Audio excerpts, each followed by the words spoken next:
पाऊस मुळूमुळू गळत होता. त्याच्यात त्राण नव्हतं, ईर्ष्या नव्हती, खेळकरपणा नव्हता, दंगामस्ती नव्हती. तो आपला ढगात साकळत होता, मुळूमुळू गळत होता. जगदीशनं तरतरीपणा एकत्र करून रेकॉर्ड प्लेअर लावला. एक डिटेक्टिव्ह स्टोरी काढली. बिछाण्यावर उशांची चळत लावली आणि तिच्यावर रेलून तो वाचू लागला. ठुमरीचे आर्त जीवघेणे स्वर झरू लागले. डिटेक्टिव्ह स्टोरी रंगू लागली आणि गात्रांमध्ये विश्रांती तुडुंब भरू लागली.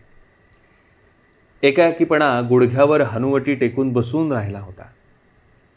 विषण्णता अंधाऱ्या कोपऱ्यात सावकाश ठिपकत होती आणि भुंग्यासारखे 2 डोळे सारखे त्याच्यावर खेळले होते. तो जेवलाच नाही. एक केळं, ग्लासभर ताक, झोपेची गुंगी, अस्वस्थता, मुळूमुळू गळणारा पाऊस, ठिबकणारी पागोळी. 3 वाजले. माणसं जमली.